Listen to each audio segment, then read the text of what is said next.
कहानी घुटन भरे एहसास। सहने की आदत पता नहीं कैसे लग गई कि मौसम के बेरुखेपन का एहसास भी नहीं होता। चाहे गर्मी की चिलचिलाती धूप हो या सर्दी की बर्फीली हवाएं या बरसात की मूसलाधार वर्षा, सब आसान लगता है। काली भयावनी रातें भी अब नहीं चुभती, तपते बोझिल दिन अब नहीं टीसते। एक लंबा समय गुजर गया इनसे, बतियाते जूझते कुछ पहचान सी हो गई है।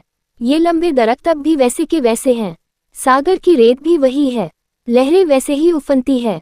मैं ही बदली हूँ, पहले सा एहसास कहाँ। खामोश निगाहों में कुछ टिकता भी तो नहीं। यह मेरे साथ ही होना था, नहीं पता था। जिसे अपना देवता समझा, सर्वस्व माना, पूजा, उसी ने रद्दी कागज सा फेंक दिया। तुम मेरे इस रूप की तारीफ करते थे ना कि ये आंखें जिस पर टिकेंगी वह विचलित हो जाएगा, ये केस जिस पर ओढ़ेंगे वह विभोर हो जाएगा, ये अधर जिसे छू लेंगे वह तड़प ही उठेगा। पर ऐसा कुछ नहीं हुआ। मेरा आंचल इन्हें देहाती दिखा अविनाश, मेरे केश इन्हें जरूरत से ज्यादा लबे लगे। अघर कांतिविहीन दिखे, जरूरत पर ही मेरे करीब रहे। बदन को गठरी सा उठाने पटकने में ही इन्हें सुख मिला। अंदर का मर्म इन्होंने नहीं समझा, वासना की निगाहों से ही मुझे तौला। चूड़ियों की खनखनाहट इनके प्रेम में बाधक थी, इसीलिए कलाइयां सूनी कर ली थी, जो अभी तक सूनी हैं। भर नहीं पाए माथे की बिंदी, पैरों की पायल भी इन्हें पसंद नहीं थी, उसे भी निकाल दिया था। तुम तो पायल की रुंझुन पर गीत लिख देते थे और बार बार छेड़ने को कहा करते थे। इन्हें इसमें ऐसा कुछ नहीं लगा। साड़ी इन्हें पसंद नहीं थी, विदेशी भड़कीली पोशाक ये पसंद करते थे। तुमने तो कई बार मेरा झूलता आंचल खींच सिर तक कर दिया था। तुम्हें कैसी अनुभूति हुई थी?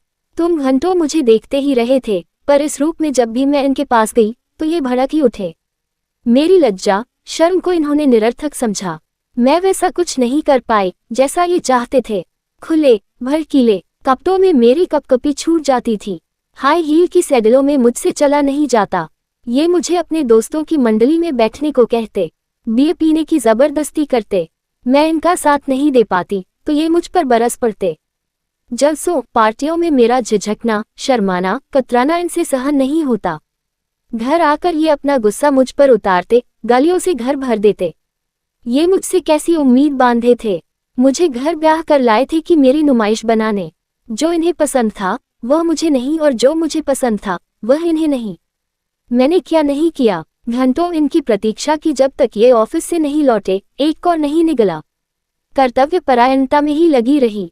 जरा सी आहट पर दरवाजे पर दौड़ पड़ती, गेट खुला ही रखती कि जब ये आए तो इन्हें स्कूटर बाहर न रोकना पड़े। लेकिन जब अंधेरा गहरा जाता, सड़क सूनी हो जाती, तो गेट बंद कर बिस्तर पर लेटी रहती।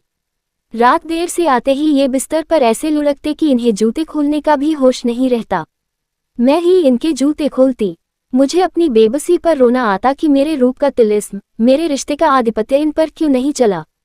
ये उचटे उचटे क्यों रहते हैं, आंख उठाकर बात क्यों नहीं करते। मुझे अपने आप से ग्लानि होती कि मुझमें ऐसा क्या अवगुण है कि जिसकी दुर्गंध इनके नथुनों पर बैठी है। कुछ कमी अवश्य है मुझमें, तभी तो ये मुझसे इतनी दूरी रखते हैं। कोई दंपति जब मेरी नजरों के सामने से गुजरता तो मेरे अंदर एक टीसी उठती, ये लोग कितने खुश हैं, रोज ही घूमने निकलते हैं, एक हम ही अंधेरे में हैं। इन्हें फुर्सत ही नहीं है। मुझसे इतना साहस नहीं होता कि मैं अपने तृप्त होंठ इनके चेहरे पर रख देती, इनका सीना भींच लेती। ये एहसास तो करते कि मेरे अंदर भी एक धड़कता दिल है, जिसकी कुछ उम्मीदें हैं, आवश्यकताएं हैं। कभी इन्होंने मुझे आत्मिक प्रेम से नहीं देखा। काश ये एक बार कोशिश करते तो इन्हें वह अवश्य मिलता जिसे ये इधर उधर तलाशते थे। बाहरी चमक दमक के ये इतने दीवाने थे कि अपनी पहचान ही खो बैठे, शराब जुए को ही जीवन समझ बैठे। फिर भी मैं कभी इनके आड़े नहीं आई। इनकी स्वतंत्रता में मैंने कोई दखल नहीं दिया। अपनी इच्छाओं का गला घोंटकर इन्हें समर्पित रही कि कभी तो ये सुध लेंगे। ये अपने मन की करते रहे, बात बात पर चिल्लाते रहे, बरसते रहे। मैं छलछलाती आंखों से सब सहती रही, अपने को ही कमजोर समझती रही। इनकी पहुंच भी तो दूर दूर थी। बड़े बड़े लोग इनसे मिलने आते थे, मेरी हैसियत भी क्या थी। एक दिन इन्होंने अपना बिस्तर भी दूर कर लिया, अपनी मनपसंद युवती को घर ले आए और रासलीला में मग्न हो गए। मुझ पर वज्रपात हुआ, पति सेवा की भावना सिसक कर रह गई। फिर भी मैं चुप रही, मैंने कुछ नहीं कहा। अगर कहती भी तो ये कहाँ सुनने वाले थे। मुझे धक्का मार कर घर के बाहर कर देते। गुस्सा तो इनकी नाक पर ही रहता था। जब इन्होंने मुझसे बात करना भी छोड़ दिया और मेरी इन्हें कुछ फिक्र भी नहीं हुई, तो मैंने अपनी जिंदगी की एक अलग रेखा खींच ली। बीमा कार्यालय में नौकरी कर ली। अर्थ का संकट टला। रोजमर्रा की आवश्यकताएं पूरी होने लगी। किसी के आगे मुझे हाथ नहीं फैलाना पड़ा। ये जब भी दिखते अपनी मौज में ही डूबे मिलते। मैं आहत हो जाती, फिर सोचती चलो खुश तो है। इन्हें पराजित करने की भावना मेरे अंदर कभी नहीं उठी और न कभी मैंने प्रतिकार लेना चाहा। संबंध एक तरह से विच्छेद हो चुके थे। इनके कहकहे रात रात भर गूंजते रहते। मेरा ध्यान उस तरफ भी नहीं गया। ये अपने में मस्त थे। मैं अपनी घुटी जिंदगी में व्यस्त हो चली थी। मेरे अंदर कभी दूसरे जीवन साथी का ख्याल नहीं उठा और न मैंने इस बारे में सोचा। नौकरी की व्यस्तता में मैं इस तरह बह गई कि कोमल अनुभूतियों को अंकुरित होने का अवसर ही नहीं मिला। मैंने इस बारे में जितना भी सोचा उतना ही दर्द मिला। एक तरह से इनको बिसार ही दिया। तो मैं कह रही थी, जब मेरे संबंध इनसे पुनर्तः टूट चुके, तब ये एक दिन थके मांदे से निराश मेरे पास आए। मैं देखती रह गई कि इन्हें इतने वर्षों बाद मेरा ख्याल कैसे आया। इनकी नजरें नीचे झुकी थीं। ये मुझसे नजर भी नहीं मिला पा रहे थे। आहत स्वर में बोले, मैं बर्बाद हो गया वंदना, मुझे बचा लो। मैं अवाक रह गई, ऐसा क्या हुआ? कल तक तो बड़े खुश थे। जरूर वह इन्हें छोड़कर भाग गई। नशा उतर गया तो चले आए। जैसे एकमात्र दवा में ही हूँ, ये सोचकर मेरा मन कदुआ हो आया। मैंने झट से कहा, आपको मेरा ख्याल कैसे आया? कौन हूँ आपकी? वो नाराज न होगी। उसका नाम मत लो, वो कमीनी। मैं स्तंभित रह गई। मेरा अनुमान सही निकला। आखिर वह इन्हें चूना लगा ही गई। मैं तो उसे पहले दिन ही समझ गई थी कि वह अधिक दिन नहीं टिकने वाली। उसके हाव भाव ही ऐसे थे। लज्जा तो उसे छू नहीं गई थी। मर्दों से बेबाक बात करती, इठलाती झूमती। इन्हें भी तो ये पसंद था। आज मेरी जरूरत कैसे आ पड़ी। ये देहाती गंवार चेहरा कैसे भाया।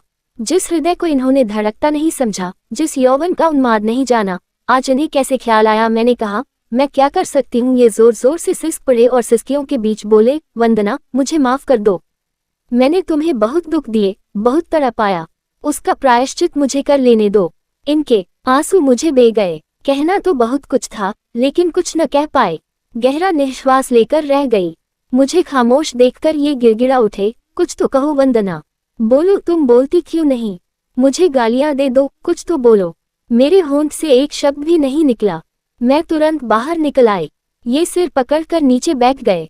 मैं तत्काल निर्णय नहीं कर पाई कि मुझे क्या करना चाहिए। पल में 10 वर्षों की घुटन कैसे भुला देती। कैसे इनका भरोसा करती कि ये सच ही कह रहे हैं। ये अब घर के बाहर नहीं निकलते। न अब इनके यहाँ शोरगुल होता है, न पार्टियां चलती है। मौत सी खामोशी छाई रहती है। कभी कभी सिसकियों की आवाजें भी मेरे कानों में पड़ती हैं। मन होता है कि जाकर इनका हाथ थाम लूं, आंसुओं से तर चेहरा आंचल में छुपा लूं, लेकिन अतीत मेरे सामने पसर जाता है। घुटन के बीच कुछ एहसास भी तो नहीं होता।